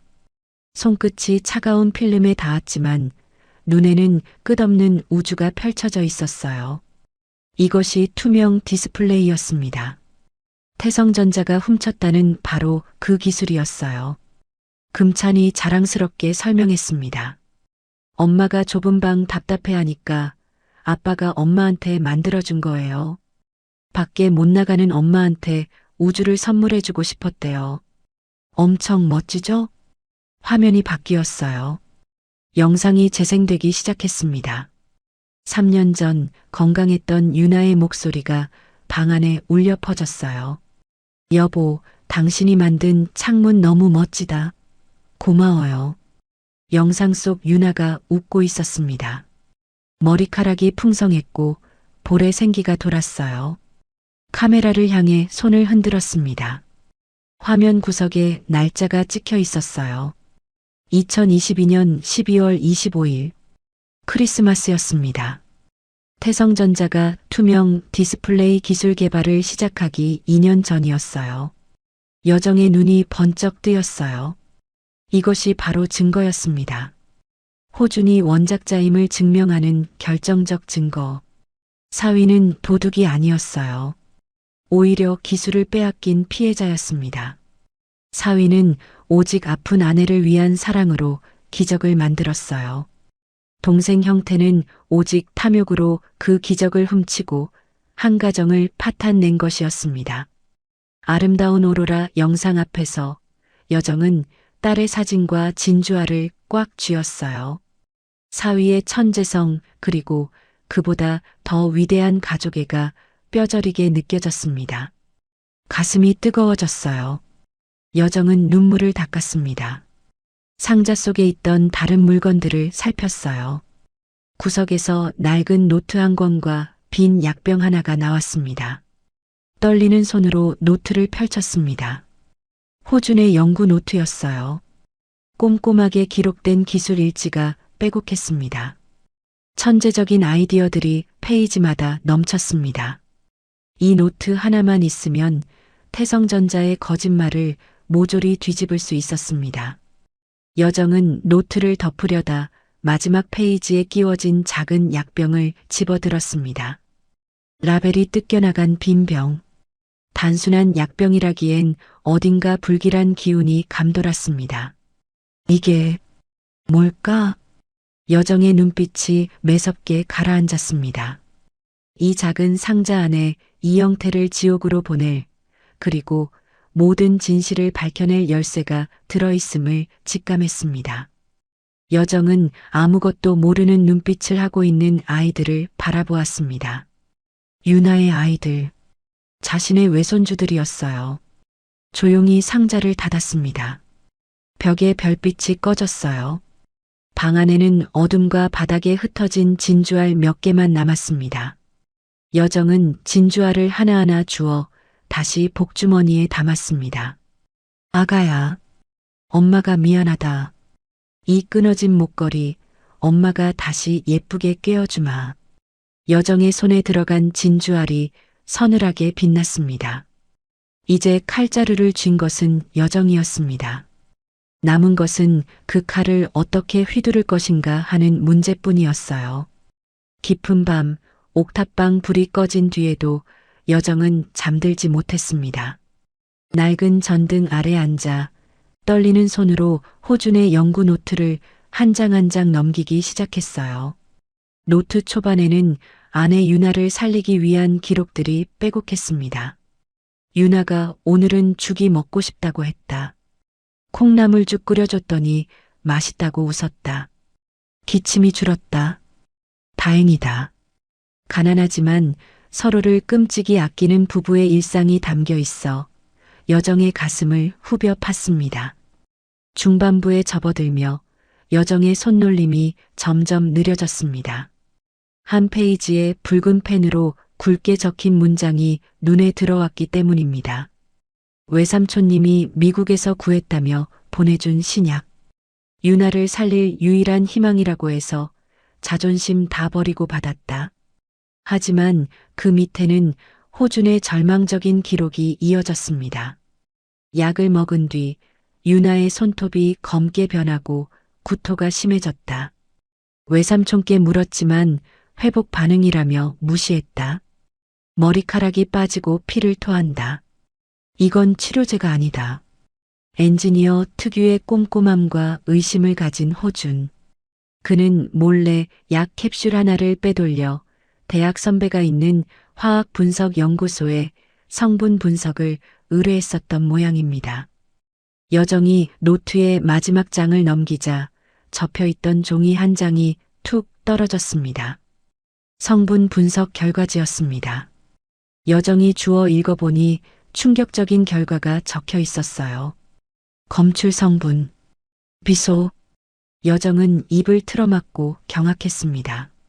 자신의 아들을 회장 자리에 앉히기 위해 유일한 적통 후계자인 유나에게 약을 가장한 독을 먹여온 것이었습니다. 희망을 주는 척하며 제 조카를 천천히 아주 고통스럽게 말려 죽인 것이었어요. 으아. 여정은 소리 없는 비명을 질렀습니다. 가슴을 쥐어뜯으며 바닥을 굴렀어요. 피를 나눈 동생이 어떻게 이런 금수만도 못한 짓을 할 수 있단 말인가. 노트 귀퉁이에 적힌 호준의 마지막 메모가 여정의 심장에 비수처럼 꽂혔습니다. 치료제가 아니었다. 최영태는 내 아내를 죽이고 있었다. 나는 그것도 모르고 내 손으로 아내에게 독을 먹였다. 호준은 이 사실을 알고 최영태를 찾아가 따졌을 것입니다. 그러자 그는 자신의 죄를 덮기 위해 호준에게 산업 스파이라는 더러운 누명을 씌워 감옥에 보내버린 것이죠. 조카를 죽인 것도 모자라 그 남편까지 생매장시킨 완벽한 범죄였습니다. 여정의 눈에서 핏발선 살기가 뿜어져 나왔습니다.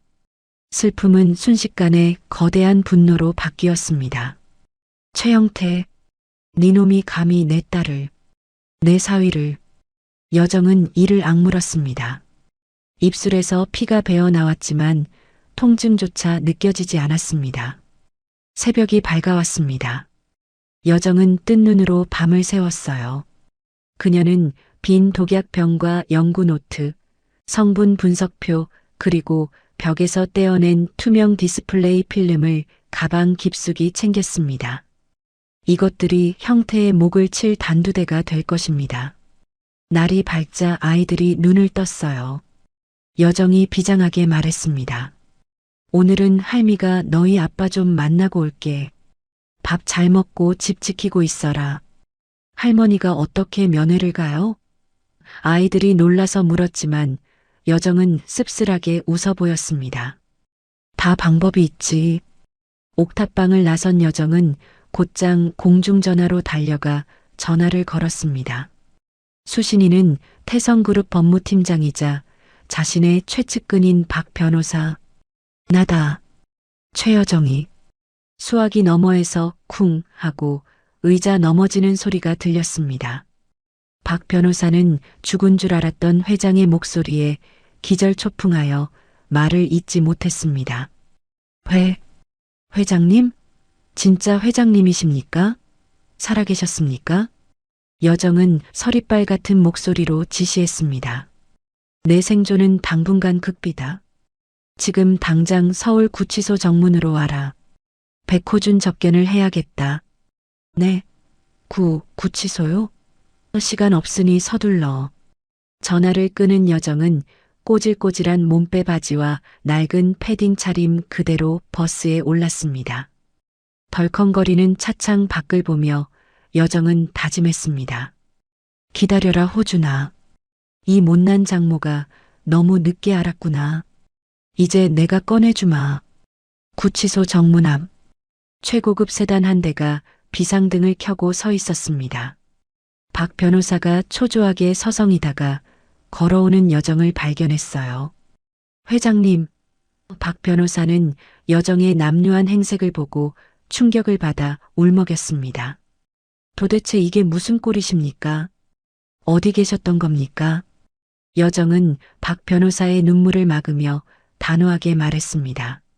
지금부터 나는 회장이 아니다.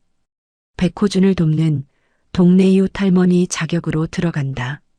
자네가 길을 터. 하지만 회장님, 백호준 씨는 접견 금지 명령이. 박 변호사. 여정이 고개를 들어 박 변호사를 쏘아보았습니다. 누더기를 걸쳤어도 그 눈빛만은 대한민국 재계를 호령하던 회장의 것이었습니다. 내가 안 된다고 하면 안 되는 건가? 법무팀장, 자네 능력 보여줘. 박 변호사가 침을 꿀꺽 삼키더니 즉시 어딘가로 전화를 걸었죠. 잠시 후 굳게 닫혀있던 철문이 열렸습니다. 교도관들은 변호사 뒤에 따라오는 초라한 노파는 거들떠보지도 않고 통과시켰습니다. 여정의 작전대로였습니다. 접견실의 차가운 공기. 여정은 유리병 너머 의자에 앉아 기다렸습니다. 잠시 후 문이 열리고 수의를 입은 호준이 걸어 들어왔습니다. 며칠 새 반쪽이 되었지만 눈빛만은 형형하게 살아있었죠. 호준은 낯선 할머니가 변호사와 함께 앉아있자 의아한 표정으로 자리에 앉았습니다. 두 사람의 시선이 마주쳤습니다. 여정은 유리벽에 손바닥을 대며 10년 만에 마주한 사위의 얼굴을 애틋하게 바라보았습니다. 자네였구만. 내 딸을 마지막까지 지켜준 사람이. 유리병 너머로 폭풍 같은 진실을 품은 장모와 아무것도 모르는 사위의 운명적인 대면이 시작되고 있었습니다. 호주는 낯선 할머니의 등장에 의아한 표정을 지으며 자리에 앉았습니다. 수의 차림에 그가 천천히 유리벽 앞 의자에 몸을 낮췄어요. 누추한 차림의 노파가 왜 자신을 면해왔는지 이해할 수 없었습니다. 변호사와 함께라니 더욱 이상했어요. 여정은 떨리는 목소리를 애써 감추며 입을 열었습니다. 아이들을 돌보고 있는 근처 사는 할매요. 투박한 말투였어요. 호준의 눈이 순간 반짝였어요. 아이들이라는 말에 금세 눈시울이 붉어졌습니다. 자신의 아니보다 아이들을 먼저 걱정하는 눈빛이었어요. 어르신 감사합니다. 우리 금찬이, 은찬이 밥은 잘 먹나요? 아픈 곳 없이 잘 지내죠? 목소리가 떨렸어요. 여정은 고개를 끄덕였습니다. 대답하려는데 시선이 호준의 얼굴에서 딱 멈췄어요. 안경이었습니다. 한쪽 다리가 검은 절연 테이프로 칭칭 감겨있는 낡고 뒤틀린 안경. 렌즈에는 미세한 금이 가 있었어요. 여정의 가슴이 철렁 내려앉았습니다. 그날이었습니다. 10년 전 딸을 데려가겠다며 찾아온 사위에게 소리쳤던 날. 비가 억수같이 쏟아지던 밤이었어요. 여기가 어디라고 찾아와. 여정이 호준을 거칠게 밀쳤었습니다. 호준이 현관 계단에서 나뒹굴며 빠직하고 안경이 부서졌어요. 바닥에 떨어진 안경알이 빗물에 젖었습니다. 호준은 그래도 일어나 무릎을 꿇으며 말했었죠. 자신을 허락해달라고. 여정은 문을 쾅 닫아버렸습니다. 그 안경이었습니다. 그런데도 호준은 10년이 지난 지금까지 그 부서진 안경을 테이프로 감아가며 고쳐 쓰고 있었습니다. 새 안경 살 돈이 없었던 것이었어요. 제 눈보다 아내의 약값이 더 급했기에 자존심 따위는 버리고 살아온 것이었습니다. 여정은 피를 토하는 심정으로 주먹을 꽉 쥐었습니다. 손톱이 손바닥에 파고들었어요. 그때 자신이 얼마나 잔인했는지 지금에야 알겠습니다. 마음을 다잡고 여정은 날카로운 질문을 던졌습니다. 호준의 진심을 마지막으로 확인하기 위해서였어요. 이 사람이 정말 딸을 사랑했는지 아니면 재벌가의 돈을 노렸는지. 자네, 아내가 재벌가 딸이었다며? 처가가 원망스럽지 않나? 손 한 번 벌렸으면 이 고생 안 했을 텐데. 호준은 잠시 침묵했습니다. 깨진 안경 너머의 눈빛에 흔들림이 없었어요. 유나는 저를 지키려고 가족에게 버림받는 고통을 선택했습니다. 저는 유나의 그 용기 있는 선택을 끝까지 지켜주지 못한 제 무능함이 원망스러울 뿐입니다. 호준의 목소리가 갈라졌어요. 하지만 눈빛은 여전히 흔들리지 않았습니다. 그리고 장모님도 피해자일 겁니다. 외삼촌님께서 그분의 눈과 귀를 가렸을 테니까요. 유나는 죽는 순간까지 어머니를 그리워했습니다. 여정은 큰 충격을 받았어요. 사위가 자신을 원망하기는커녕 오히려 이해하고 감싸려 하다니. 자신이 얼마나 편협하고 못난 사람이었는지 뼈저리게 느껴졌습니다. 여정은 마지막으로 물었어요. 자네 기술, 그거 진짜 자네가 만든 거 맞나? 세상 사람들은 다 자네가 훔쳤다던데. 호주는 확신에 찬 목소리로 답했습니다. 그 기술만큼은 제 영혼입니다. 좁은 방에 갇힌 유나에게 넓은 세상을 보여주고 싶어서 만든 제 사랑의 증거입니다. 그것만은 누구도 빼앗을 수 없습니다. 여정은 유리벽에 손바닥을 대었습니다. 차가운 유리 너머로 사위의 얼굴이 보였어요. 낡은 안경을 쓴 사위의 얼굴을 쓰다듬듯 바라보았습니다. 자네는 죄가 없네. 곧 나가게 될 거야. 이 늙은이가 장담할세. 호준의 눈에 물기가 어렸어요. 하지만 아직 믿지 못하는 눈치였습니다. 여정은 돌아서기 전 유리벽에 손을 댄 채 나직하게 말했어요.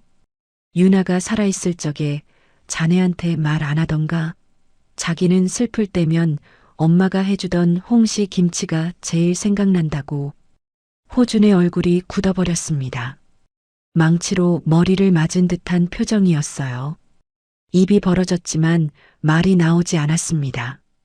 그건 오직 부부 사이의 비밀스러운 대화였기 때문이었어요. 이 할머니가 어떻게 그걸 알고 있는 것일까요? 어르신은 대체 누구십니까? 호준의 목소리가 떨렸어요. 간절함이 묻어났습니다. 그때 무미건조한 방송이 울렸습니다. 접견 시간 종료되었습니다. 여정은 자리에서 일어나며 의미심장하게 말했어요. 차차 알게 될 걸세. 아이들은 걱정 말고 밥 든든히 먹고 기다리게. 곧 봄이 올 테니. 호주는 교도관에게 이끌려 나가면서도 발걸음을 멈췄습니다. 뒤를 돌아보았어요. 유리병 너머 여정에게 90도로 깊이 고개를 숙여 인사했습니다. 허리가 완전히 접힐 때까지요. 그의 뺨으로 눈물이 흘러내렸어요. 이 할머니가 단순한 이웃이 아니라는 것을 알았습니다. 아내가 그토록 그리워하던 엄마. 슬플 때마다 홍시 김치를 떠올리며 눈물 흘리던 유나의 엄마. 그분일지도 모른다는 직감이 강하게 들었어요. 호준의 가슴이 벅차올랐습니다. 여정은 그 뒷모습을 보며 눈물을 훔쳤습니다. 딸을 사랑해준 사위. 이제야 제대로 마주한 가족이었어요. 구치소를 빠져나온 여정의 눈빛이 달라져 있었습니다. 더 이상 동네 할머니의 눈빛이 아니었어요. 태성전자 회장 최여정의 눈빛이었습니다. 차갑고 날카로운 눈. 수십 년간 재계를 호령했던 여걸의 눈이었죠. 그녀는 박 변호사에게 서리빨 같은 지시를 내렸습니다. 박 변호사, 내일 형태가 회장 취임하는 날이지? 네, 그렇습니다. 오전 10시입니다. 박 변호사가 긴장하며 대답했어요. 여정은 주먹을 꽉 쥐었습니다. 눈빛이 번뜩였어요. 준비해. 내일 그 자리에 진짜 주인이 갈 터이니. 옥탑방으로 돌아온 여정은 기다리던 아이들을 안아주었습니다. 금찬과 은찬이 달려와 품에 파고들었어요. 내일이면 아빠 온다. 아이들이 믿기지 않는 표정을 지었어요. 눈이 휘둥그레졌습니다. 하지만 여정의 확신에 찬 눈빛을 보고 환하게 웃으며 더 깊이 품에 파고들었어요. 진짜요? 진짜 우리 아빠 오는 거예요? 그래, 진짜다. 할미가 약속하마. 여정은 아이들의 머리를 쓰다듬으며 고개를 끄덕였어요. 그날 밤 여정은 준비를 마쳤습니다. 투명 디스플레이 필름, 독약병, 연구 노트. 이것들은 내일 모든 거짓을 무너뜨릴 결정적인 무기가 될 것이었습니다. 잠든 아이들 곁에서 여정은 유나의 사진을 쓰다듬었습니다. 사진 속 딸이 웃고 있었어요. 창밖에는 며칠 내내 내리던 폭설이 그쳐 있었습니다. 구름이 걷히고 유난히 밝은 별 하나가 옥탑방 창가를 비추고 있었어요. 유나야, 내일 엄마가 끝내마. 여정은 낡은 옷걸이에 걸어둔 검은색 정장을 바라보았습니다. 박 변호사가 가져온 것이었어요. 깔끔하게 다려진 고급 정장이었습니다. 그 옆에는 아이들이 덮고 자는 낡은 이불이 있었어요. 두세 개가 나란히 놓여 있었습니다. 재벌 회장의 3개와 500원짜리 할머니의 3개. 여정은 몸빼 바지를 벗기 시작했습니다. 정장으로 갈아입을 준비를 했어요. 거울에 비친 자신의 모습을 바라보았습니다. 500원짜리 할머니의 연극은 끝났습니다. 이제 회장 최여정의 화려하고 처절한 귀함만이 남아 있었어요. 내일 세상이 뒤집힐 것이었습니다. 태성전자 본사 대회의실이었습니다. 긴급 이사회가 열리고 있었어요. 높은 천장에 샹들리에가 빛나고 긴 회의 테이블에 고급 가죽 의자들이 늘어서 있었습니다. 회의실 전면에는 여정의 영정사진이 걸려 있었어요. 검은 리본이 달린 액자 속에서 여정이 온화하게 웃고 있었습니다. 그 아래에는 흰 국화꽃이 놓여 있었어요. 분위기는 엄숙하다 못해 무거웠습니다. 누구도 말이 없었습니다. 형태는 검은 넥타이를 메고 단상에 올랐습니다. 짐짓 슬픈 표정을 지으며 마이크를 잡았어요. 눈가에 붉은 기가 돌았습니다. 갑작스러운 사고로 누님을 잃은 슬픔이 큽니다. 형태가 눈시울을 붉히며 말을 이었습니다. 하지만 회사는 멈출 수 없기에 제가 고인의 뜻을 이어 회장직을 수행하겠습니다. 이사들이 고개를 끄덕였습니다. 이미 대세가 기울었다고 판단한 듯 했어요. 형태가 눈물을 훔치는 척하며 본색을 드러냈습니다. 입꼬리가 미세하게 올라갔어요. 그럼 회장 취임에 대한 찬반 투표를 진행하겠습니다. 이사들이 서로 눈치를 보며 손을 들려고 했어요. 한 명, 두 명 손이 올라가기 시작했습니다. 바로 그 순간이었어요. 천둥 같은 소리를 내며 굳게 닫혀있던 회의장 문이 벌컥 열렸습니다. 이에 있소. 서리빨 같은 목소리가 회의장에 울려 퍼졌습니다. 경호원들이 반사적으로 움직이다가 그 자리에 굳어버렸어요. 검은 정장을 입은 여정이 또각또각 걸어 들어왔습니다. 누구 맘대로 투표를 해? 형태의 얼굴이 하얗게 질렸어요. 귀신을 본 듯한 표정이었습니다. 누님? 이사들이 전원 기립했습니다. 입을 다물지 못했어요. 죽은 줄 알았던 회장이 살아 돌아온 것이었습니다. 여정은 단상으로 걸어갔어요. 형태를 밀쳐내고 마이크를 잡았습니다. 그가 비틀거리며 뒤로 물러섰어요. 여정이 형태를 차갑게 노려보며 내뱉었습니다. 내 장례식은 내가 정한다. 최영태. 회의장이 얼어붙었어요. 숨소리조차 들리지 않았습니다. 여정은 주머니에서 무언가를 꺼냈어요. 낡고 더러운 500원짜리 동전이었습니다. 금찬이가 경찰서 앞에서 흘린 눈물과 함께 건넸던 그 동전. 여정이 동전을 단상 위에 툭 던졌습니다. 챙그랑. 고요한 회의장에 맑고 날카로운 금소금이 울려 퍼졌습니다. 동전이 테이블 위에서 팽이처럼 뱅글뱅글 돌다가 여정의 손끝 앞에서 딱 멈췄습니다. 나는 오늘 회장 자격으로 온 게 아니다. 여정의 목소리가 회의장을 울렸어요. 이사들이 숨을 죽였습니다. 백호준 씨의 두 자녀에게 착수금 500원을 받고 고용된 변호인 자격으로 왔다. 이사들이 술렁거렸어요. 무슨 소리인지 이해하지 못하는 표정들이었습니다. 여정은 박 변호사에게 눈짓을 보냈어요. 대형 스크린에 USB가 연결되었습니다. 화면 가득 투명 디스플레이 속에서 밤하늘 오로라가 펼쳐졌어요. 보라색과 초록색 빛이 물결처럼 일렁였습니다. 회의장에 탄성이 터져 나왔어요. 3년 전 유나와 호준의 행복한 목소리가 흘러나왔습니다. 여보, 당신이 만든 창문 너무 멋지다. 고마워요. 영상 속 유나가 웃고 있었어요. 카메라를 향해 손을 흔들었습니다. 화면 구석에 날짜가 찍혀 있었습니다. 2022년 12월 25일. 이사들이 웅성거렸습니다. 서로의 얼굴을 쳐다보았어요. 저 기술, 우리 연구소 로드맵보다 2년이나 빠르잖아. 2022년이면 우리는 설계 도면조차 없었을 때야. 백호준이 훔친 게 아니라 진짜 만든 거였어? 회의장이 술렁거렸습니다. 형태의 얼굴이 불그락푸르락해졌어요. 여정은 단호하게 선언했습니다. 마이크를 꽉 쥐고 이사들을 둘러보았어요. 보시다시피 이 기술의 원작자는 백호준이다. 태성전자는 무능했고 형태는 탐욕에 눈이 멀어 남의 기술을 도둑질했다.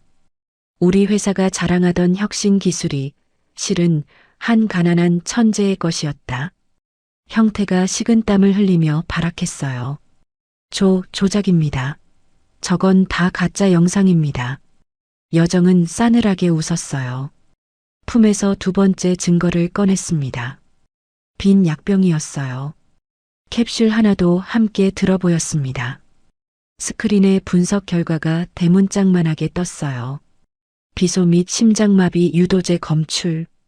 여정이 형태를 똑바로 바라보며 말했습니다. 형태야, 네가 신약이라며 내 딸 유나에게 보낸 약이다. 여기엔 독극물이 들어있더구나. 조금씩 천천히 내 딸을 죽여온 거야. 장내가 찬물을 끼얹은 듯 침묵에 빠졌습니다. 이사들의 얼굴이 창백해졌어요. 몇몇은 손으로 입을 막았습니다. 단순한 기술 도둑질이 아니었어요. 계획된 살인이었습니다. 여정은 비틀거리는 형태의 멱살을 잡았어요. 검은 정장 옷깃이 구겨졌습니다. 낮고 차가운 목소리로 말했어요. 너는 내 사위가 매국노라 했지? 진짜 돈 때문에 나라를 팔고 기술을 훔치고 제 조카를 독살하려 한 매국노는 바로 너다. 형태의 얼굴이 일그러졌어요. 땀이 비오듯 흘렀습니다. 그때 회의장 뒤편 문이 다시 열렸어요. 경찰청 광역수사대 형사들이 들이닥쳤습니다. 박 변호사가 이미 모든 증거를 넘긴 상태였습니다. 형사들이 형태에게 다가갔어요. 형태는 더 이상 물러설 곳이 없었습니다. 차가운 수갑이 채워졌어요. 철컥 소리가 회의장에 울렸습니다. 최영태 씨, 살인 미수 및 산업기술유출방지법 위반 혐의로 긴급 체포합니다. 묵비권을 행사할 수 있으며 진술을 거부할 권리가 있습니다. 형태가 질질 끌려나가며 여정을 향해 비명을 질렀어요. 누님, 오해입니다. 다 오해예요. 한 번만 기회를 주세요. 여정은 단 한 번도 그를 쳐다보지 않았습니다. 영정사진 앞에 선 채로 차갑게 내뱉었어요.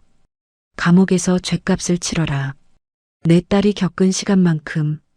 형태의 비명소리가 복도에서 점점 멀어져 갔습니다. 회의장 문이 닫혔어요.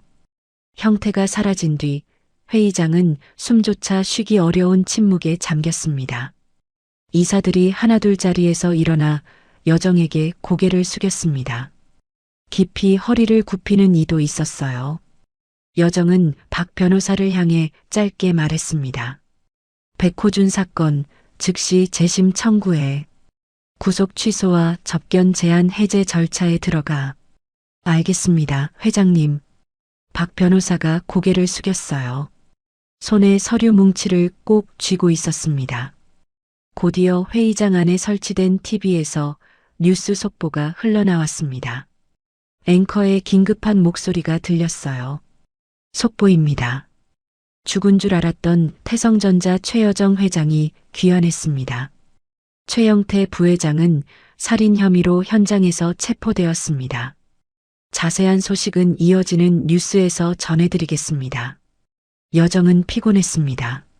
며칠을 제대로 자지 못했어요. 하지만 10년 묵은 체증이 내려간 듯 가벼운 마음으로 회의장을 나섰습니다. 단상 위에 500원짜리 동전이 승리의 훈장처럼 반짝이고 있었어요. 여정은 그것을 조용히 집어 주머니에 넣었습니다. 로비에 최고급 세단이 대기하고 있었습니다. 집으로 가자. 가족들을 만나러 가야겠다. 차가 출발했어요. 여정은 차창 밖으로 들어오는 햇살을 받으며 미소 지었습니다. 며칠째 내리던 눈이 그치고 구름 한 점 없는 파란 하늘이었습니다. 이제 사위를 데리고 아이들이 기다리는 진짜 집으로 돌아갈 시간이었어요. 며칠 후 서울구치소 정문 앞이었습니다. 여정은 떨리는 마음으로 철문을 바라보았어요. 봄바람이 불어왔습니다. 며칠 전까지 쌓여있던 눈이 모두 녹아 있었습니다. 그 옆에는 여정이 사준 말끔한 새 옷을 입은 금창과 은찬이 서 있었습니다. 아이들은 노란 프리지어 꽃다발을 들고 발을 동동 굴렀어요. 할머니, 아빠 언제 나와요? 금찬이 조바심을 냈습니다. 은찬도 목을 빼고 철문 쪽을 바라보았어요. 여정은 아이들의 옷매무새를 다듬어주며 진정시켰습니다. 곧 나오실 거야. 의젓하게 기다려야지. 하지만 여정의 손이 더 떨리고 있었어요. 끽. 무거운 철문이 열렸습니다. 무혐의로 석방된 호준이 천천히 걸어 나왔어요. 햇살이 눈부신 듯 잠시 멈칫했습니다. 그가 저만치 서 있는 작은 아이들을 발견했습니다. 아빠. 아이들이 꽃다발도 내팽개치고 소리치며 달려갔어요. 호주는 무릎을 꿇고 아이들을 부서져라 껴안았습니다. 작은 몸을 꼭 끌어안았어요. 아이들의 머리카락 냄새를 맡았어요. 살아있구나. 내 아이들이 살아있구나. 내 새끼들. 미안하다. 아빠가 너무 늦었지. 미안해. 호준의 낡은 안경 너머로 뜨거운 눈물이 뚝뚝 떨어졌어요. 금찬과 은찬도 아빠의 목을 끌어안고 울었어요. 아빠, 보고 싶었어요. 아빠, 우리 안 버린 거죠? 미안해. 아빠가 미안해. 절대 안 버려. 절대로. 호준이 아이들의 머리를 번갈아 쓰다듬었습니다. 눈물이 멈추지 않았어요. 한참 아이들을 안아주던 호준이 고개를 들었습니다. 그곳에 구치소 접견실에서 봤던 동네 할머니가 인자한 미소로 서 있었어요. 검은 정장 대신 편한 옷을 입고 있었지만 분명 그 사람이었습니다. 금찬이 신나서 소리쳤어요. 아빠, 우리 할머니야. 가짜 할머니 아니고 진짜 우리 외할머니래. 그 말을 듣는 순간 호준의 뇌리에 지난번 면회 때의 기억이 스쳤습니다. 그때 느꼈던 강한 떨림이 확신으로 바뀌는 순간이었습니다. 역시 제 짐작이 맞았군요. 호준의 목소리가 떨렸습니다. 그때 김치 이야기를 하셨을 때부터 설마 했습니다. 정말 장모님이셨군요. 여정이 호준에게 다가갔습니다. 주머니에서 작은 안경집을 꺼냈습니다. 그리고 호준의 얼굴에 씌워져 있던 테이프로 감긴 낡은 안경을 조심스레 벗겨냈어요. 10년 전 자신이 밀쳐서 부서뜨린 그 안경이었습니다. 그녀는 안경집에서 새 안경을 꺼내 호준에게 직접 씌워주었어요. 최고급 렌즈로 맞춘 안경이었습니다. 떨리는 목소리로 말했어요. 10년 동안 이 못난 장모 기다려줘서 고맙네. 정말 미안하네. 그때 내가 잘못했어. 호주는 새 안경 너머로 보이는 장모의 참회 어린 눈빛을 마주했습니다. 세상이 선명해졌어요. 그는 여정의 손을 두 손으로 잡고 오열했습니다. 장모님, 정말 뵙고 싶었습니다. 유나가 얼마나 장모님을 그리워했는지 아세요? 여정은 사위를 품에 안고 등을 토닥였습니다. 아무 말도 하지 못했어요. 네 사람은 서로를 부둥켜 안고 구치소 앞에서 한참을 울었습니다. 지난 10년의 회한을 씻어내는 눈물이었어요. 며칠 뒤 유나의 납골당이었습니다. 가족이 유나의 유골함 앞에 모였어요. 하얀 대리석 벽에 유나의 사진이 걸려 있었습니다. 건강했던 시절의 사진이었어요. 여정이 기억하는 딸의 모습 그대로였죠. 여정은 품에서 붉은 복주머니를 꺼냈어요. 며칠 밤을 새워 전문가에게 맡겨 완벽하게 다시 꿰맨 진주 목걸이였습니다. 이제 줄이 다시 이어져 영롱하게 빛나고 있었습니다. 여정은 유리문을 열고 유골함에 목걸이를 걸어주었습니다. 유나야, 엄마가 끊어진 거 다시 이어놨어. 너무 늦게 해줘서 미안하다. 한시도 널 사랑하지 않은 적이 없다. 내 딸아. 눈물이 뺨을 타고 흘러내렸어요. 호준이 장모의 어깨를 감싸 안았습니다. 아이들이 엄마 사진 앞에 새 스케치북 그림을 올려놓았습니다. 할머니, 아빠, 금찬, 은찬이 손을 잡고 웃고 있는 그림이었어요. 구두 자국 없는 깨끗한 그림이었습니다.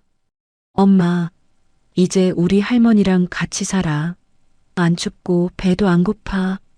은찬이 씩씩하게 말했어요. 금찬도 고개를 끄덕였습니다.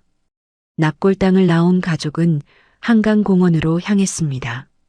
한강대교 밑 여정과 아이들이 처음 만난 그 장소이자 그녀가 죽으려 했던 곳이었습니다.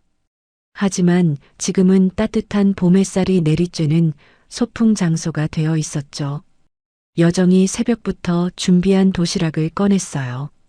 뚜껑을 열자 모양이 엉망진창인 김밥들이 나타났습니다. 어떤 건 옆구리가 터져 밥알이 삐져나왔고 어떤 건 너무 굵어서 한 입에 넣기도 힘들었어요. 아이고, 모양이 왜 이래. 호준이 웃음을 참으며 김밥 하나를 집어들었습니다. 한 입 베어 물고는 눈을 동그랗게 떴어요. 장모님, 이거 정말 맛있는데요? 여정이 쑥스러운 듯 헛기침을 하며 말했습니다. 모양은 이래도 재료가 달라. 쌀은 2000 임금님표 쌀이고 소고기는 2+ 한우, 시금치는 유기농이야. 내가 이래 봬도 재료 아끼는 사람은 아니네. 아이들이 입을 크게 벌리고 김밥을 먹으며 외쳤습니다. 우와, 할머니 김밥 최고. 진짜 맛있다. 평생 요리라곤 해본 적 없는 재벌 회장이 만든 못생긴 명품 김밥. 그 어떤 미슐랭 요리보다 따뜻하고 맛있는 맛이었습니다. 웃음꽃이 피어났습니다. 식사 도중 여정이 호준에게 명함 하나를 건넸습니다. 태성전자 미래기술연구원 원장 백호준. 장모님, 이건 자네가 맡아주게. 자네가 만든 정당한 기술로 세상을 밝혀줘. 유나가 사랑한 그 재능으로 사람을 살리는 기술을 만들어주게. 호준은 명함을 가슴에 품고 굳게 다짐했습니다. 네, 장모님. 유나에게 부끄럽지 않게 최선을 다하겠습니다. 분위기가 숙연해지자 여정이 손뼉을 치며 말했습니다. 자, 우리 강아지들. 할머니가 기분이다. 뭐 사줄까? 로봇? 게임기? 자전거? 다 말해. 할머니가 다 사줄게. 금찬과 은찬이 서로 눈빛을 교환했습니다. 뭔가 통하는 게 있는 눈빛이었습니다. 그러더니 동시에 고사리 같은 손을 내밀며 외쳤습니다. 할머니, 우리 500원 주세요. 돼지 저금통 다시 채워야 돼요. 여정은 잠시 멍해졌습니다. 500원. 그 말에 모든 것이 떠올랐어요. 눈 내리던 한강대교, 자신의 바짓가랑이를 붙잡던 작은 손, 꼬깃꼬깃한 동전을 내밀며 제발이라고 외치던 아이의 얼굴, 그리고 이 아이들이 시작하게 해준 기적 같은 며칠. 여정은 이내 배를 잡고 웃음을 터뜨렸어요. 그래, 500원 참 귀하지. 귀하고 말고. 세상에서 제일 귀한 게 500원이야. 웃음소리가 한강 물결 위로 퍼져나갔습니다. 네 사람이 손을 잡고 일어섰습니다. 공원길을 따라 걸어갔어요. 금찬이 여정의 오른손을, 은찬이 왼손을 잡았고 호준이 아이들의 어깨를 감쌌습니다. 서로의 온기가 전해졌습니다. 뒷모습이 점점 멀어졌습니다. 대낮인데도 하늘에 유난히 반짝이는 별 하나가 보였습니다. 유나였습니다. 가족을 지켜보고 있었어요. 엄마와 남편과 아이들이 함께 걸어가는 모습을요. 500원짜리 동전 하나로 시작된 기적. 그것은 이제 무엇과도 바꿀 수 없는 진짜 가족이 되어 영원히 이어지고 있었습니다. 오늘 이야기를 끝까지 들어주셔서 감사합니다. 어디에서 이야기를 듣고 계신지 댓글로 남겨주시면 반드시 답장 드리겠습니다. 오늘도 행복하시고 건강한 하루 보내시길 간절히 바랍니다. 다음 이야기로 찾아뵙겠습니다. 구독, 좋아요 부탁드립니다. 햇살 같은 이야기였습니다.